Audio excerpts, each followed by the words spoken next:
नमामि अमित ज्ञान रूपम कृपालम अगम बोधदाता सुबुद्धि निधि विशालम क्षमाशील यति धीर गंभीर ज्ञानम धर्मकील दृढ़ थेर समधीर ध्यानम जगत त्राणकारी आधारी उदारम भगत प्राण रूपम दयागुण्य पारम नमो सद्गुरुं ज्ञान दाता सुस्वामी नमामि नमामि नमामि नमामि श्री सद्गुरु महाराज की।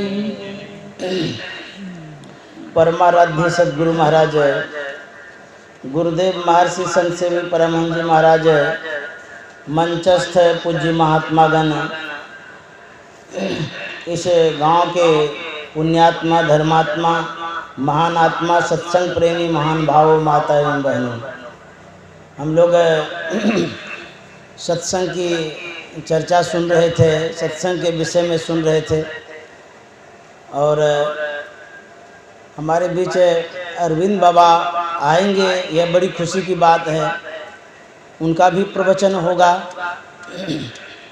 गुरु महाराज ने बहुत परिश्रम किया है इस सत्संग के लिए, इस ज्ञान गंगा को अर्जित करने के लिए, ज्ञान की धारा बहाने के लिए। गुरु महाराज ने अपने जीवन को ही लगा दिया, घर घर जाकर के इस ज्ञान का प्रचार प्रसार किए। वह ज्ञान जो बाबा देवी साहब ने दिया, उस ज्ञान को गुरु महाराज ने प्रसारित किया और उस ज्ञान को हमारे महर्षि संत सेवी जी महाराज ने भी फैलाया और उन्हीं सुनी सुनाई बातों को हम लोग कह रहे हैं।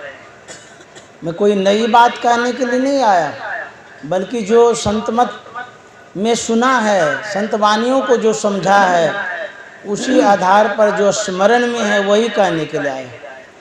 हमारे गुरु महाराज ने कहा, नित्य प्रति सत्संग कर ले प्यारा, तेरा कार सरे सारा।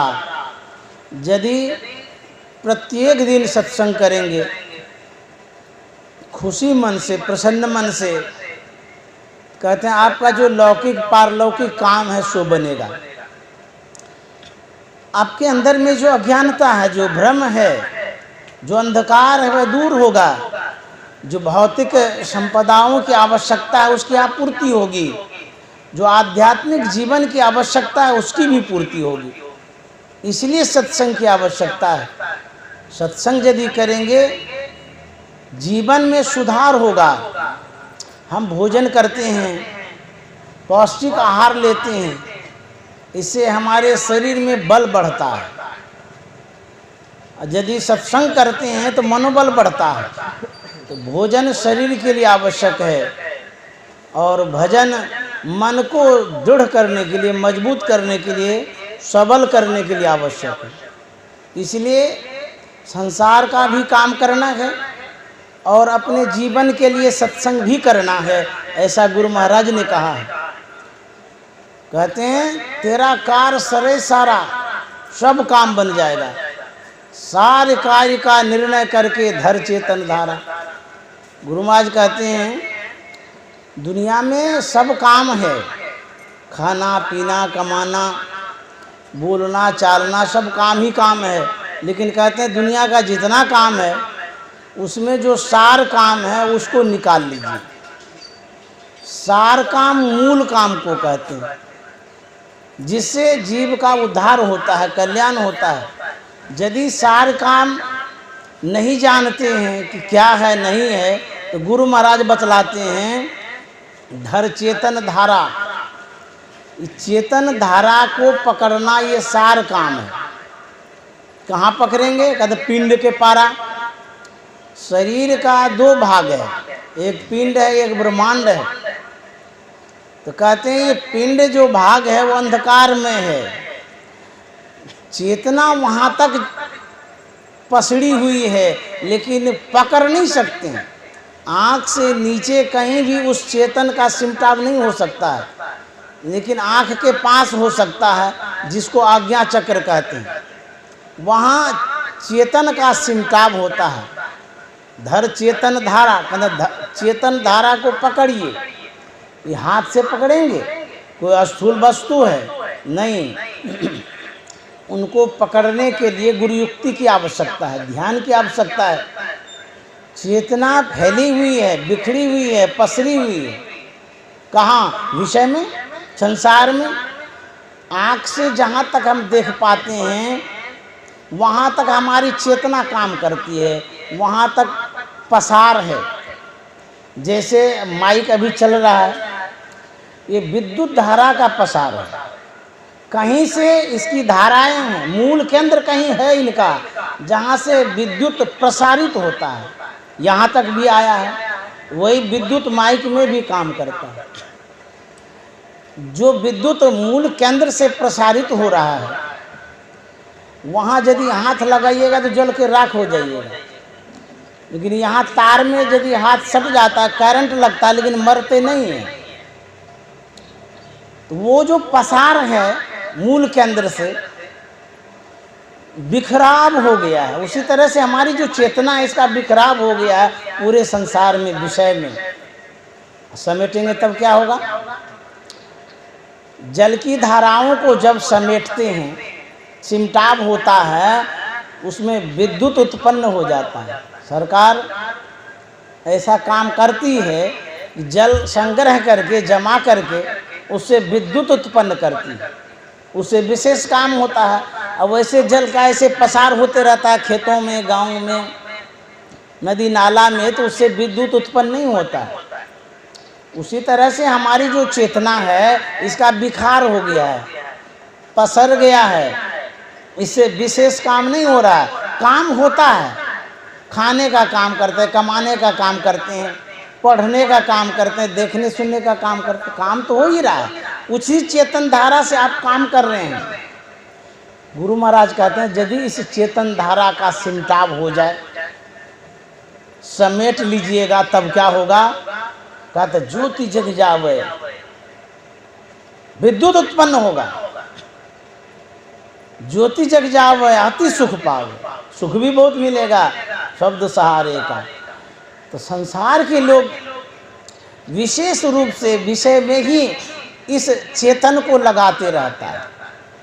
सुबह उठते हैं, खाने पीने का ही प्रबंध करने लग जाते हैं, चाय पानी हेन टेन, गपशप करने लग जाते हैं, कमाने के लिए चले जाते हैं, कोई ऑफिस में जाते हैं, कोई खेत में जाते हैं।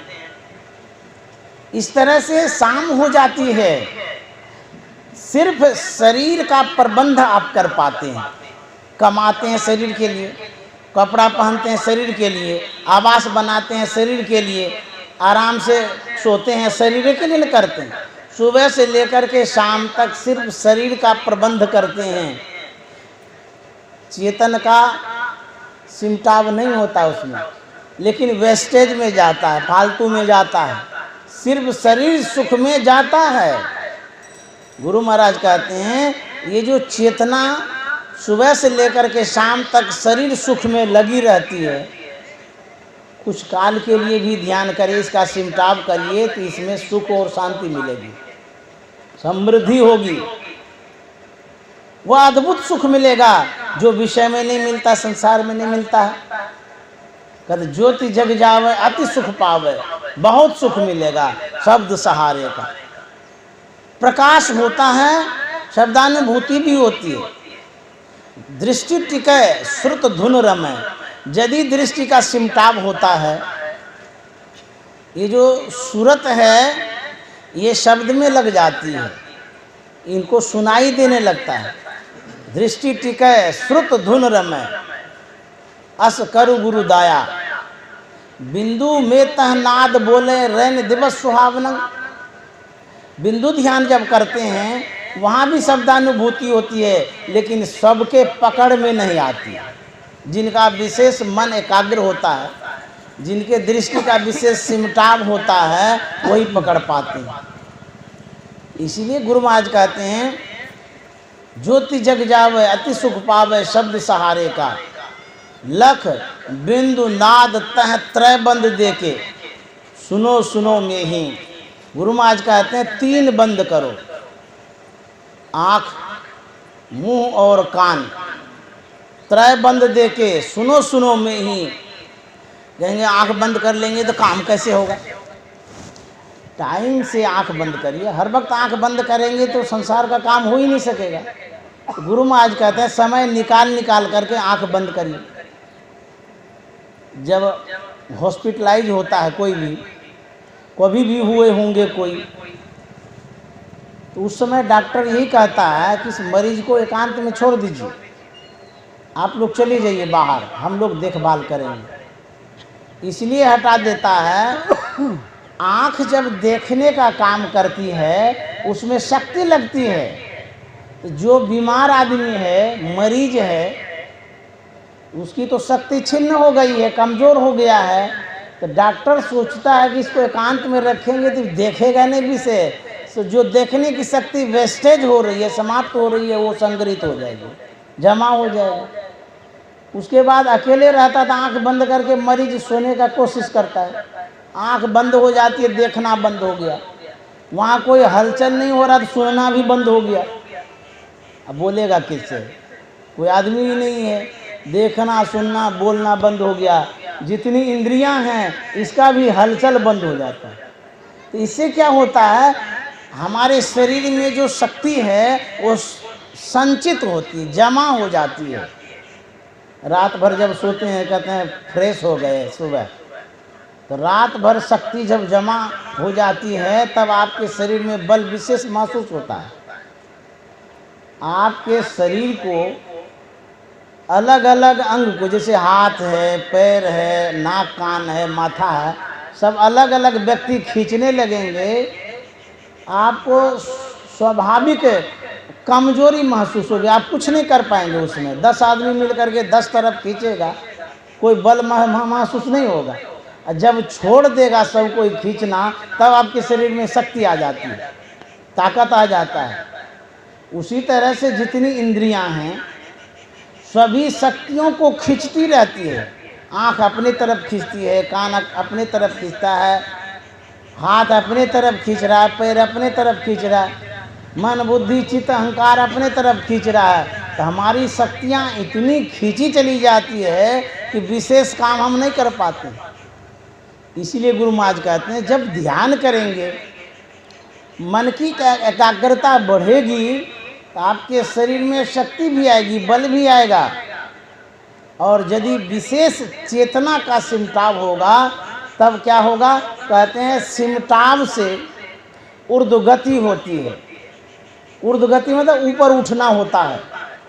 आप पंडाल में बैठे हुए हैं, दड़ियाँ बिछी हुई है, पसड़ी हुई है, यदि इसका सिमटाव करेंगे ये ऊंची उठ जाएगी, ऊपर उठ जाएगी स्वभावतः।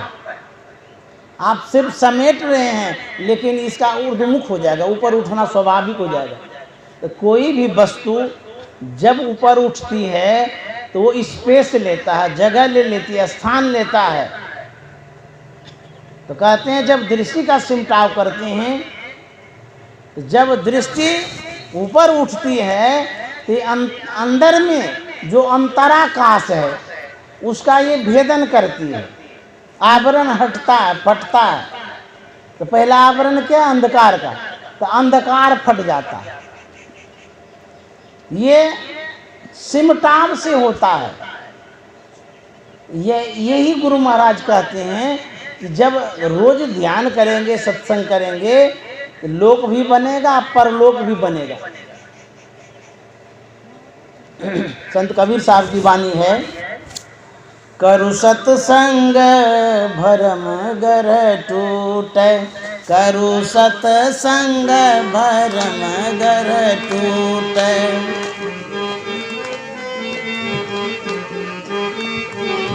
भरम गर टूटे, भरम गर टूटे, भरम गर टूटे, भरम गर टूटे, करु सत्संग भरम गर, करु सत्संग भरम गर टूटे।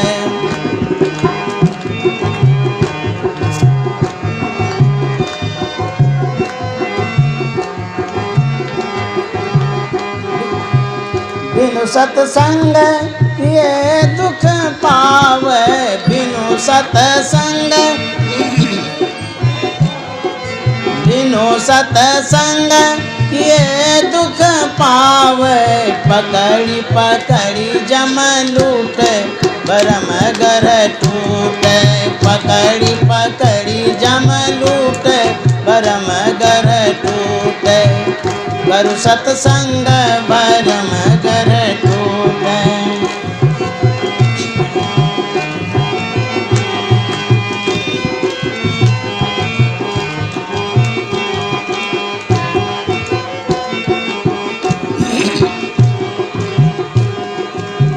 सत्संगति सब विधि सुखदाई, सत्संगति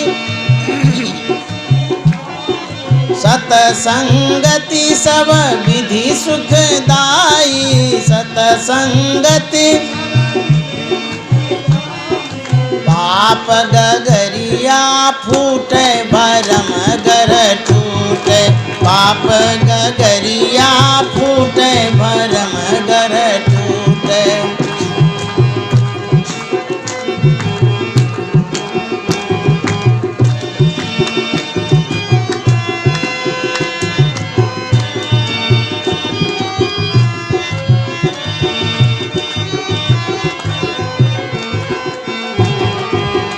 दुख दरिद्र निकट नहीं आवे, दुख दरिद्र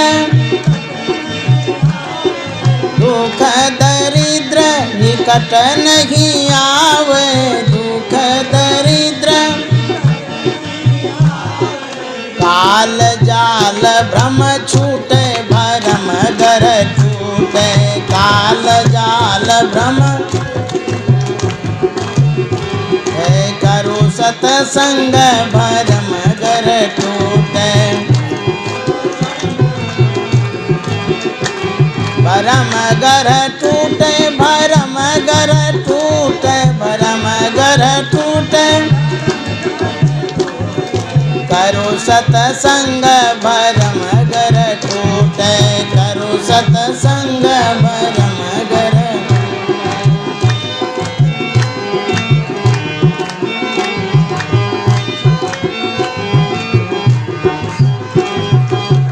कोई कोई हंसा विवेकी जियरा, कोई कोई हंसा कोई कोई हंसा विवेकी जियरा, कोई कोई हंसा ज्ञान रतन धन लूटे भरम घर टूटे, ज्ञान रतन धन करु सत्संग भरम घर टूटे, करु सत्संग।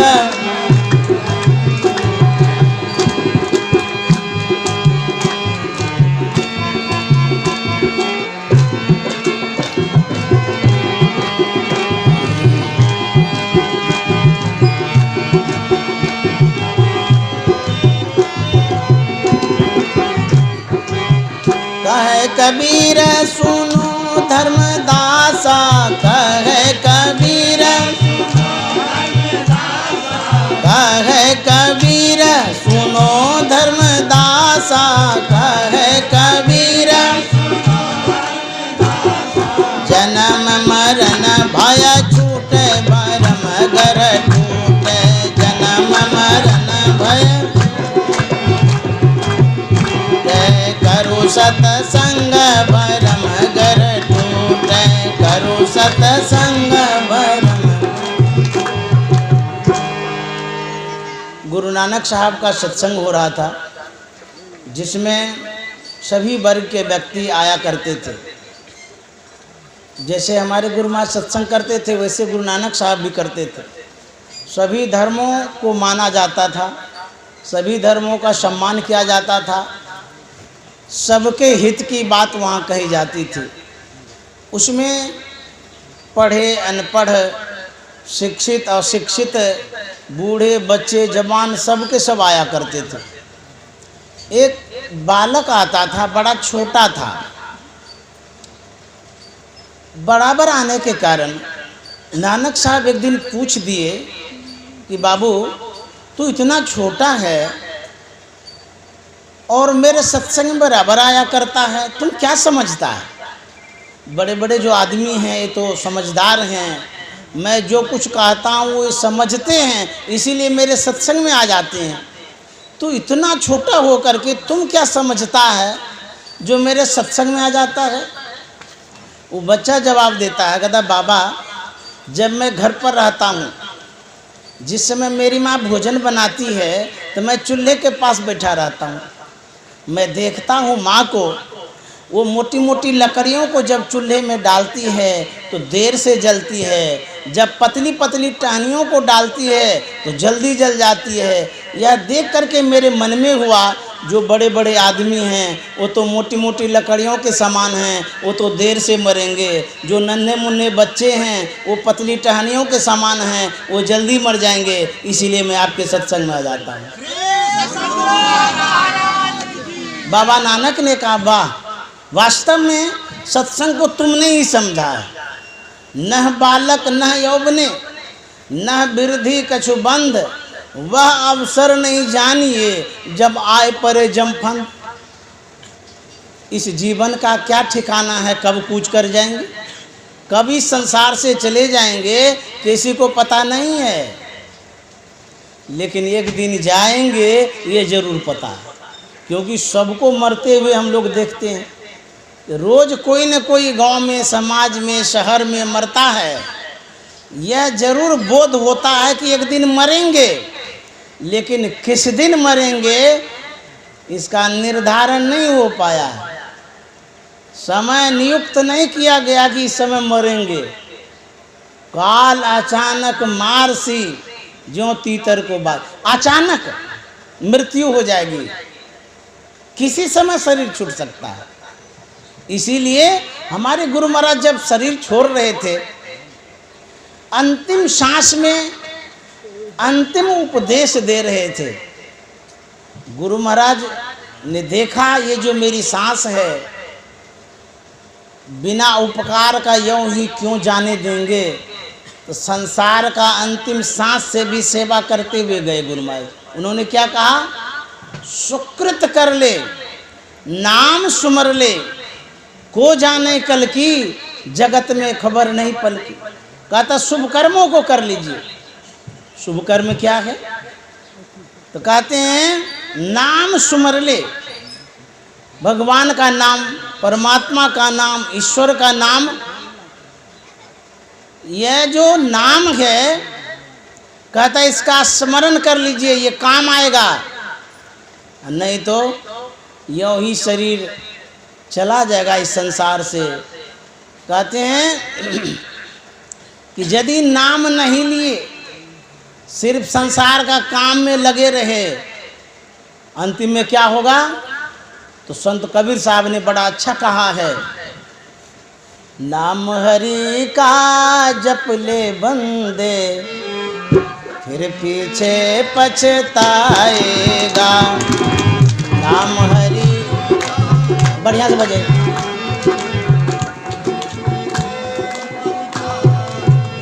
नाम हरि का जप ले बंदे, फिर पीछे पछताएगा।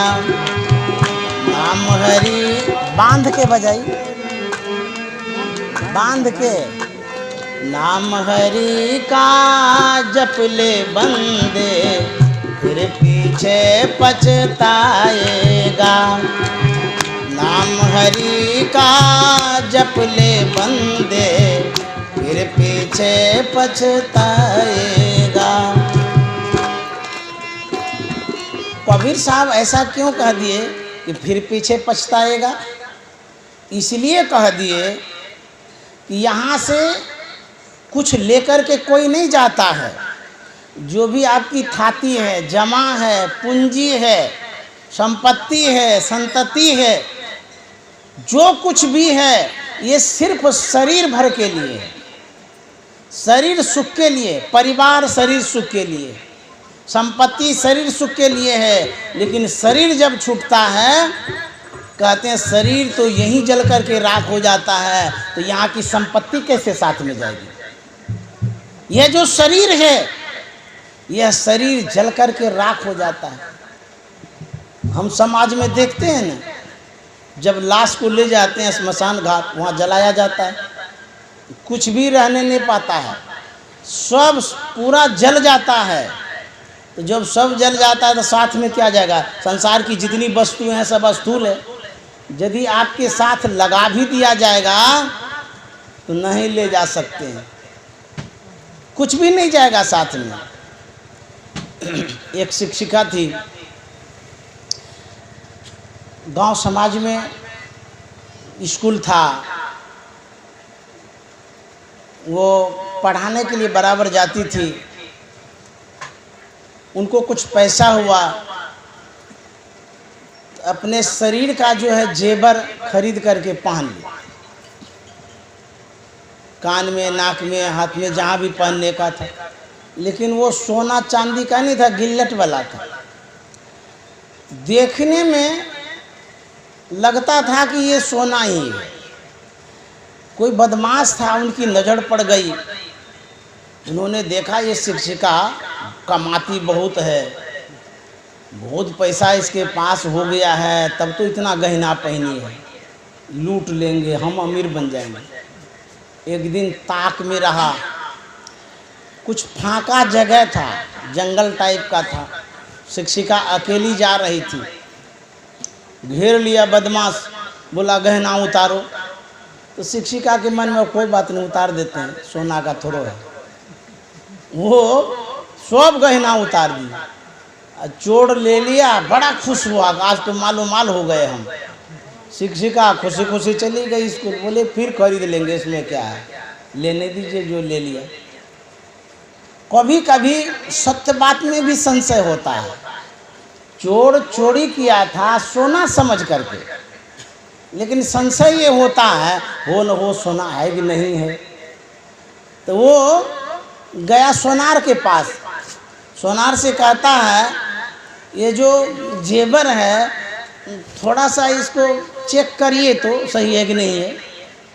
तो आग जलाया कोयले का, उस आग में सब जेवर को डाला और सब हो गया काला।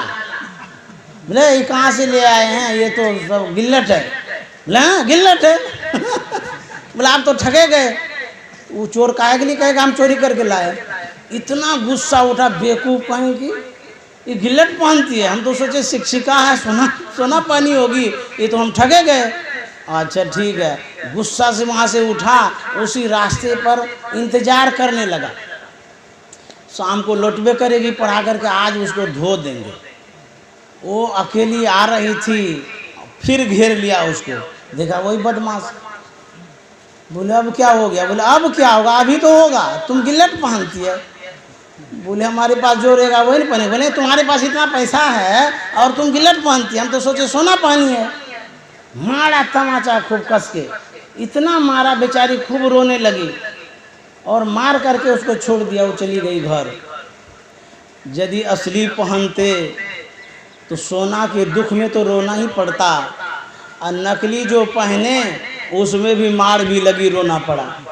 तब कौन सा गहना पहना? कबीर साहब ने बड़ा अच्छा लिखा है, गहना पहिरू पतिव्रता की अरु सत्संग करू है। गहना पहिरू पतिव्रता की अरु सत्संग करू है। सखिया गे यो हो गहना जितो संग साथ की गहना अमर होई तो हे। सखिया गे यो हो गहना जितो संग साथ की गहना अमर होई तो हे। कबीर साहब कहते हैं सत्संग और ध्यान का गहना पहनिए, ये साथ में जाएगा। यदि आप अमीर आदमी हैं, कोई सासू माँ ढेर गहना पहन ली, यदि 3-4 बहुएं हैं उनके घर में, सोना है चांदी है हीरा कान में लगा हुआ है, कहीं अचानक मृत्यु हो गई, जिस बहू की नज़र पड़ेगी नाक कान काट के गहना तुरंत निकाल लेगी, सोचेगी अब तो मरिए गई है, अब रख करके क्या करेंगे। तो जिसकी पहली नज़र पड़ेगी वही नाक कान काट लेंगे।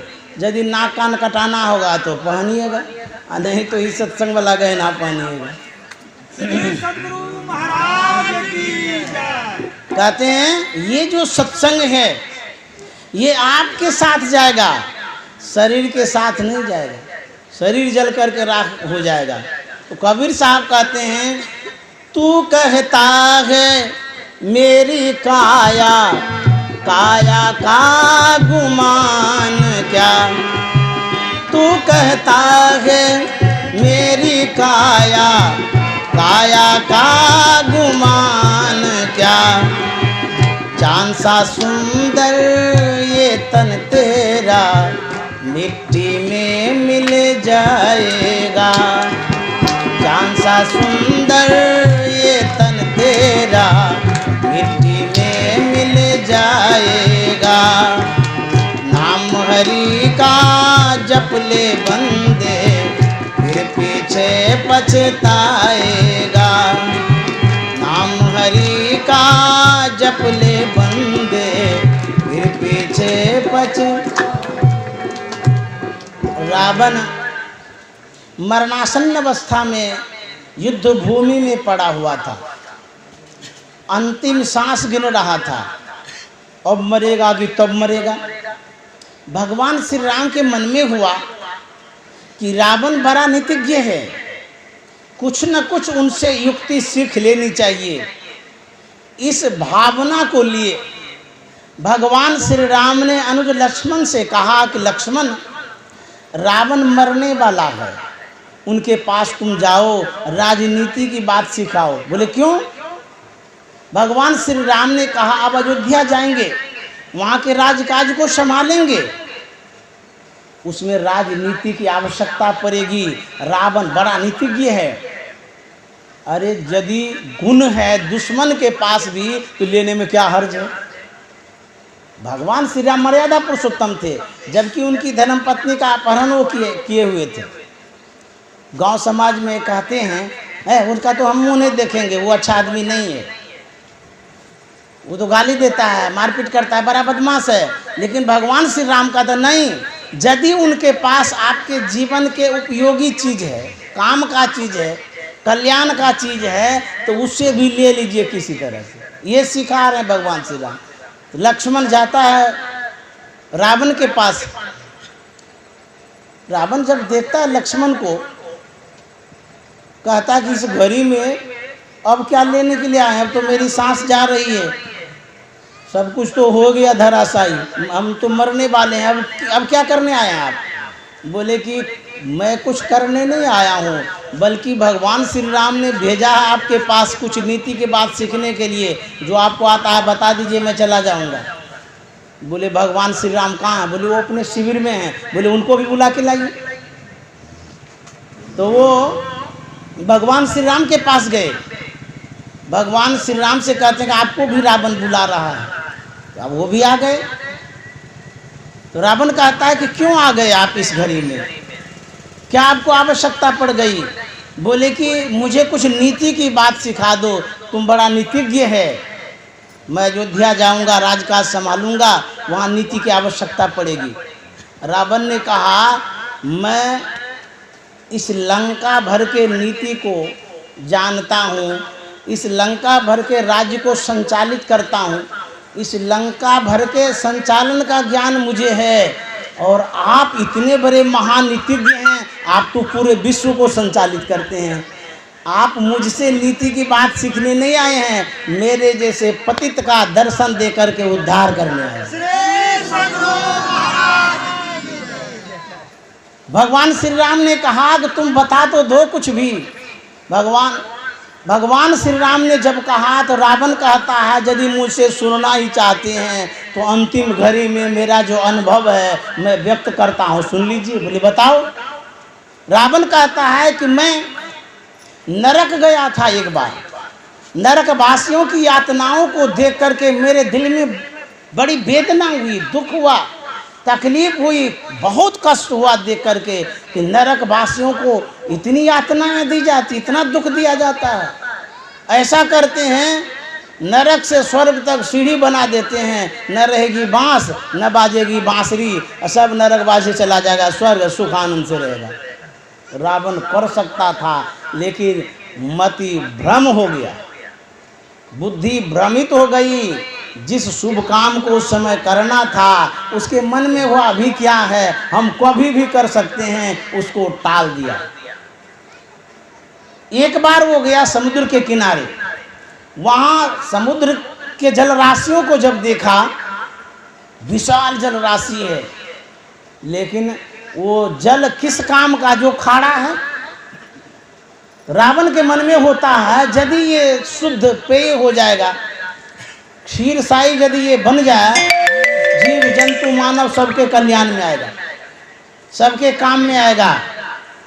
तो रावण फिर सोचता है बना तो दूं, लेकिन अभी क्या है, मेरे हाथ में मुट्ठी में सब देवी देवता, वरुण देवता को जब कहेंगे तो बना देगा। लेकिन उस बात को भी टाल दिया। रावण ये सुना रहा है भगवान श्री राम को। उसके बाद उन्होंने कहा भगवान क्या कहेंगे, ये जो पुण्य वाला काम था इसको तो मैं देर कर दिया, सोचा अब करेंगे तब करेंगे, कभी भी कर लेंगे, लेकिन मुझे ये पता नहीं था कि मुझे भी कोई मारने वाला इस धराधाम पर लाल पैदा होगा। यदि ये मुझे पता रहता तो मैं उस शुभ काम को जल्दी करता, लेकिन मैं अशुभ काम को यथाशीघ्र कर दिया, आपकी भार्या का हरण कर लिया। उस समय हमको सोचना था, विचारना था कि पर स्त्री का हरण करें या न करें, ये पाप है पुण्य है, सब मैं जानता था, लेकिन फिर भी मेरी मति मेरी बुद्धि मारी गई।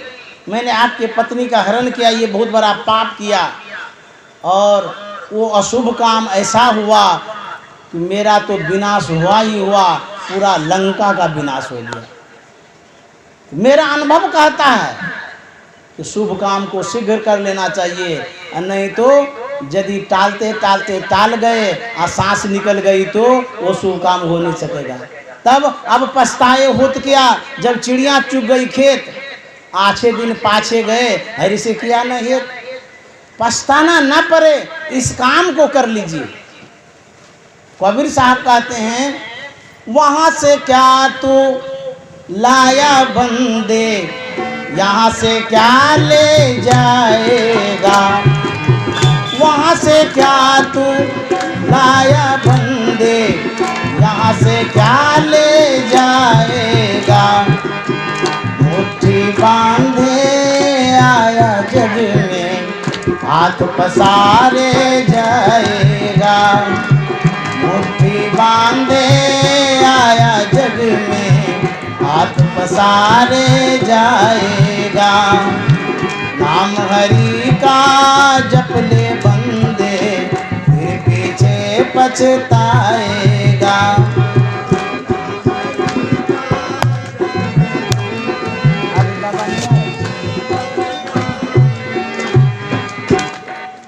एक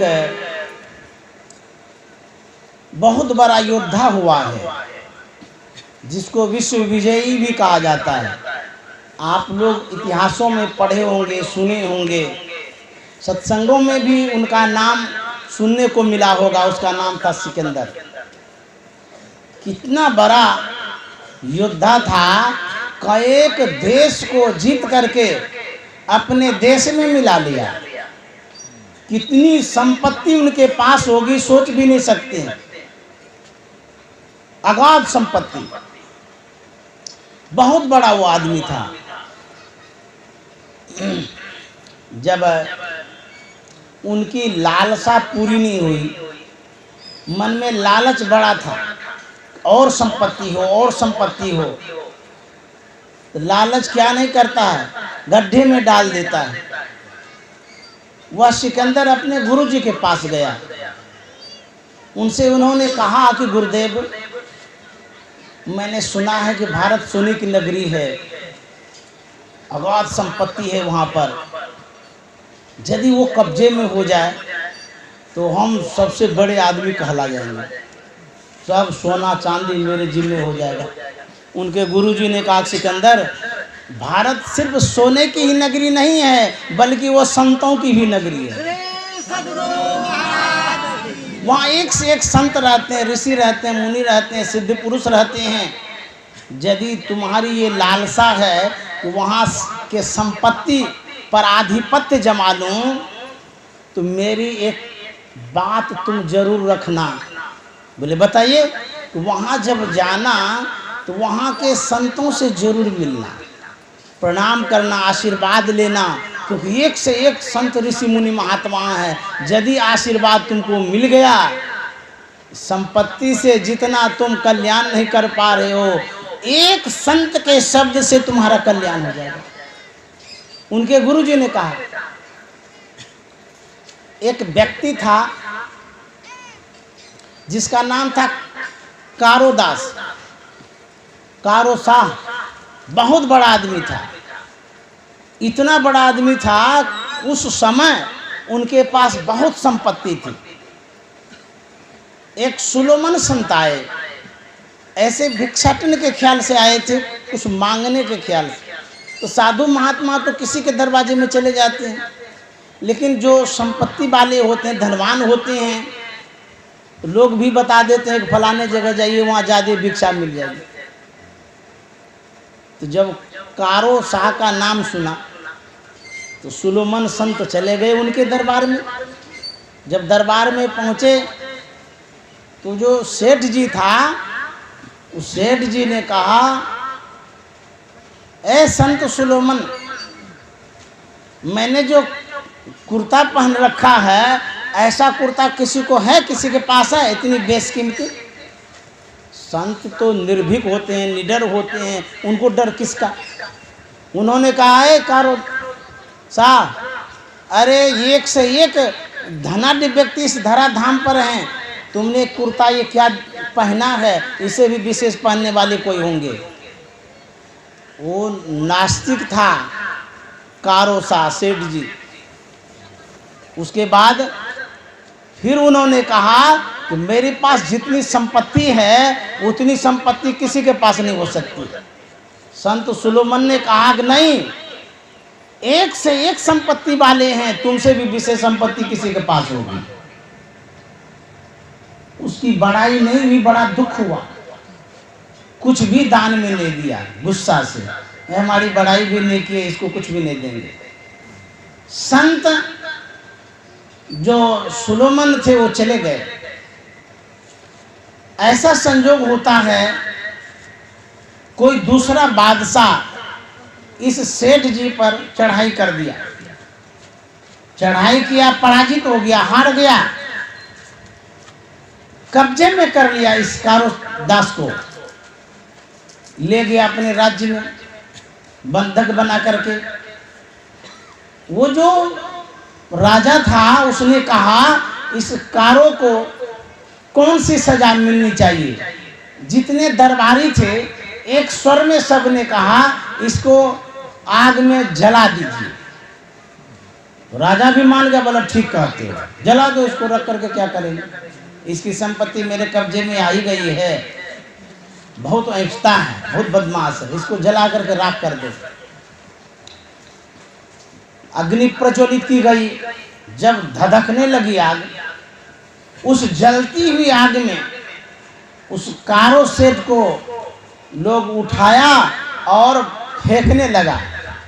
जैसे उठा करके फेंकेगा, उसी समय वो कारोदास कहता है, हे सुलोमन, जैसे कहा हे सुलोमन रक्षा करो, वैसे वो जो राजा था बोला ठहरो, रुको, बात क्या है। बोला कि तुम सुलोमन को जानते हो। बोले मैं जानता तो नहीं हूँ, लेकिन एक दिन मेरे दरबार में वो आए थे, इसीलिए मैंने उसका अपमान किया, इसलिए मुझे याद है। इतने बड़े संत थे, मैं अभिमान में था, गुरूर में था, उसका सम्मान नहीं किया, और उसी पाप के कारण हो सकता है मेरी ये दुर्दशा हो रही है, इसीलिए मुझे वो याद आ गई। राजा ने कहा कि कारो सेठ, तुमने संत का नाम लिया है अंतिम घड़ी में, इसलिए उस पवित्र संत का जो नाम लिया है, मैं तुम्हें अभय दान देता हूँ, जीवन दान देता हूँ, छोड़ देता हूँ। कहते हैं यदि संत का नाम अंतिम घड़ी में आ जाता है तो मृत्यु के मुख से भी बच जाते हैं। श्री सद्गुरु महाराज। इसलिए कहा नाम हरि का जप ले बंदे फिर पीछे पछताए। वैसे बजाए पहले, हाँ। फिर पीछे पछताएगा, नाम हरि का जप ले बंदे फिर पीछे पछताएगा। वहाँ से क्या तू लाया बंदे, यहाँ से क्या ले जाएगा। श्री सद्गुरु महाराज की जय। पूज्य बाबा का पदार्पण हो गया है। श्री सद्गुरु महाराज बोला, श्री सद्गुरु महाराज की जय। पूज्यपाद स्वामी अरविंद बाबा का पदार्पण हो चुका है। अतः तमाम सज्जनों से निवेदन है कि जो अभी तक नहीं पहुंच पाए हैं इस पुण्य वेला में, वे अविलंब आ जाएं, क्योंकि यह मौका जो चला जाएगा फिर वापस नहीं लौट सकता है। सज्जनों निवेदन है कि अभी अभी स्वामी अरविंद बाबा मंचासीन हो रहे हैं, मंचासीन हो चुके हैं। अतः आप सबों से निवेदन है कि यथाशीघ्र जगह स्थल पर पहुंचकर संतों के दर्शन प्रसन्न से एवं प्रवचन से लाभ उठाए। श्री सद्गुरु महाराज की जय। श्री सद्गुरु महाराज की जय। महाराज की जय। सद्गुरु महाराज की जय। बाबा को वहीं दे दीजिए।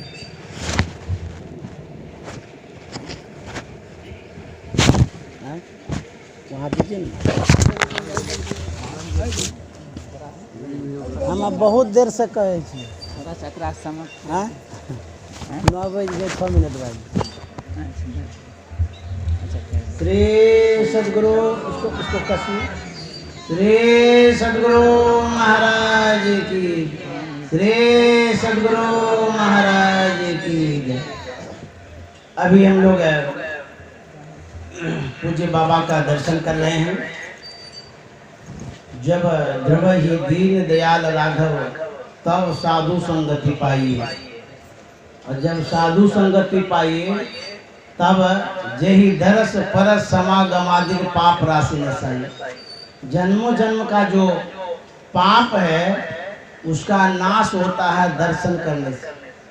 हमारे अंदर में जो कुसंस्कार है वो समाप्त होता है। ऐसे महापुरुषों का हम लोग दर्शन कर रहे हैं। और मेरा तो निवेदन है कि पूज्यपाद ही कहते तो अच्छा रहता है, मैं बहुत देर से कह रहा था। श्री सद्गुरु महाराज की।